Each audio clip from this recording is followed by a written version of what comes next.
Austria paid just over 2 billion, 2.3 to Russia for fossil fuels in 2019, the vast majority for gas. And Austrian industries are warning an embargo would be catastrophic. With me is the Austrian Finance Minister, Magnus Brunner. Minister, good to have you. Thank you very much. Why not? I mean, I understand it, but what we've been talking about on this programme throughout is this contradiction. We all say $1 billion a day is going to Russia, being used to prosecute the war. Countries like Austria, Italy, Germany need to stop importing. Well, no, we have to. I think we have to look at the sanctions in a different way, because we're of course in line with all the sanctions and with our partners in the EU. But once the sanction hits yourself more than the ones targeted by the sanction, I think there's not much use. That's why we and our industry is so much dependent on the Russian gas. So we have no opportunity, no choice. But people say this about it could hit one, but there's a difference, isn't there? There's a difference between hitting European economic growth so that the ECB has to do more, or there has to be greater fiscal spending, and hitting Russia so that it hurts to the point where it changes its mind on the war. Well, but if it hits us more than Russia, there's not much sense in it. So we're behind all the other sanctions, of course, and in line with all the other sanctions and with our partners.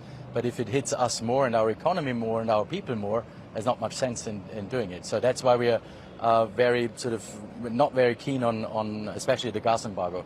All other sanctions are all right with us, but not the gas embargo. So what would happen if there was a gas embargo? Let's just say there was a gas embargo. Yeah.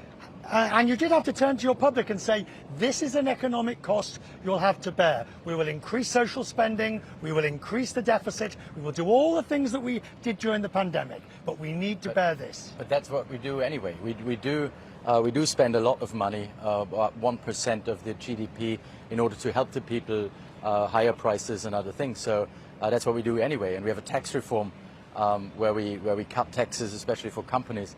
But also for people. So we do a lot of things, but that will go. The gas embargo would go a bit too far, because not only the people would suffer, but the whole economy and the industry, as we are so much dependent on the gas. How quickly can you get off that, do you think? That's a good question. I think we are on the way of the transformation.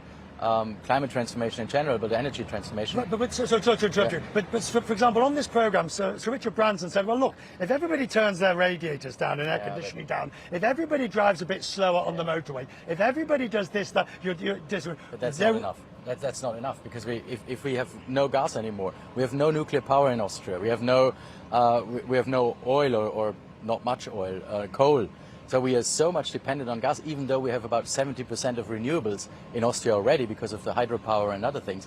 But without gas, the industry, that's not much sense in. Of course, you can always turn the heating down, and we do that, yeah. You've heard all these things. You've heard all these things, exactly. And you sort of have a wry, sort of nice try. Nice try, and things we could do, of course, and will do maybe, but that's not enough. We need the gas. In which case we are facing this true dilemma of Russia will continue to get the money and therefore will continue to be able to prosecute its war.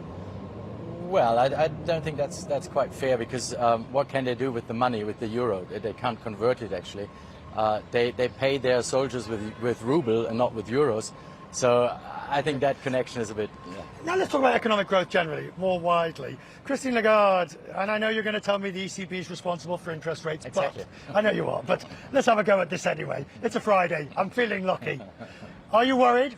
Because we're seeing now that the market's down at currently 900 points in the US, 2% off in Europe today. There is a view that unemployment has to rise, markets have to fall, there has to be a slowdown in European growth.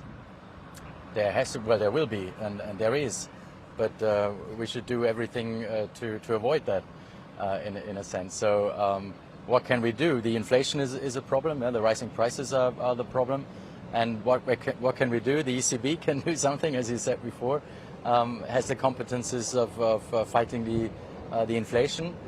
We have a bit of a different situation from the US also. US and Europe are completely different. The core inflation is much higher in the US than in Europe.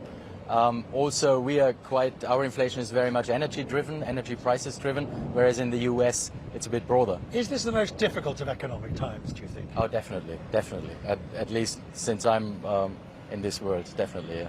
just what to do and what to do about it. Thank you, sir. Thanks very much. Very glad Thank you. that you came to see us. I Thanks very appreciate much. it.